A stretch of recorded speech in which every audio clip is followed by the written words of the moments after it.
Back in the Cenozoic era, the mellistiferous mammal Kolponomos, or a marine bear living in nearshore environments, thrived on hard-shell sea vertebrates. Before Kolponomos' discovery, only suction feeding and shell crushing were known feeding mechanisms that mammals used to consume similar food in the carnivorous fossil record. The skull anatomy of Kolponomos, however, resembles the canine shearbite model of saber-toothed predatory behavior. In this model, the anterior mandible functions as an anchor to kill for the saber-tooth, but a tool for shell prying for Kolponomos. In both species, we see vertical orientation of the mandibular symphysis and deepening of the anterior jaw.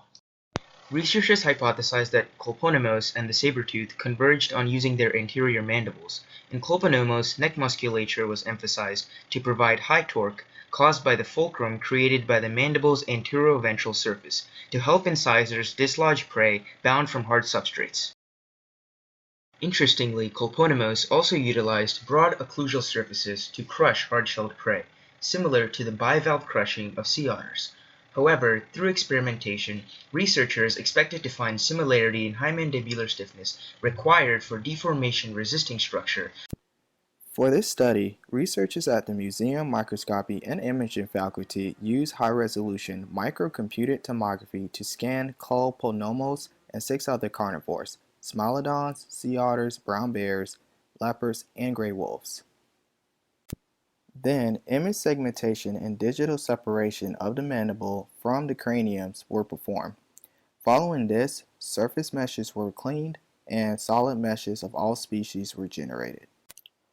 Finally, finite element analysis software was used to conduct 2 sets of analyses. The first stimulated anchor bites. This consisted of forces proportional to the estimated muscle attachment area and bite points that are located at the tips of both canines. The second stimulated mastication bites, where researchers looked at how efficiently the animals could perform various bites. This includes jaw-anchored killing shear bites that is characteristic of saber-toothed cats. From this, they compared the mandibles of 6 other carnivores, including species representing a broad phylogenetic sample. The researchers hypothesized that these species will display similar feeding strategies. Using finite element protocol for comparative functional analyses of the skull structures, the researchers estimated mandibular mechanical efficiency, strain energy, and von Mises stress distributions.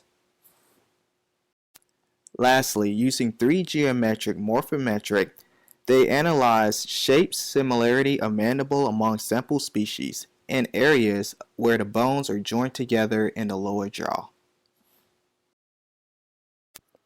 This graph represents the ratio of strain energy to mechanical efficiency of simulated anchor bite prey acquisitions of the test subjects.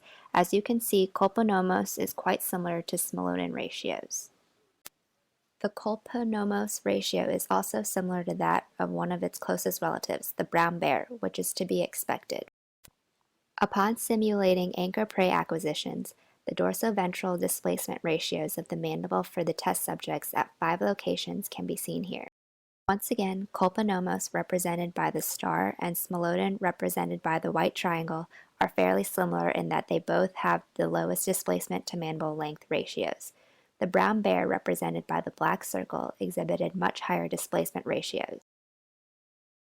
This graph also represents the ratio of strain energy to mechanical efficiency. However, these results depict simulated mastication rather than prey acquisition. The results are similar to prey acquisition, with the ratio of Kolponomos lying between the ratios of Smilodon and the brown bear. Using the other data, the researchers were able to create dendrograms representing the relationships between Kolponomos and the other test species. In both prey capture and mandibular shape, Kolponomos was found most closely related to Smilodon rather than its closest relative, the brown bear. So the reason the researchers found that the Kolponomos was closest in jaw structure to the Smilodon rather than its closest relative, the brown bear, is because of convergent evolution. It was evolutionarily advantageous for both Kolponomos and Smilodon to have the same jaw structure. In evolutionary biology, convergent evolution is a process where unrelated organisms independently evolve similar traits as a result of having to adapt to similar environments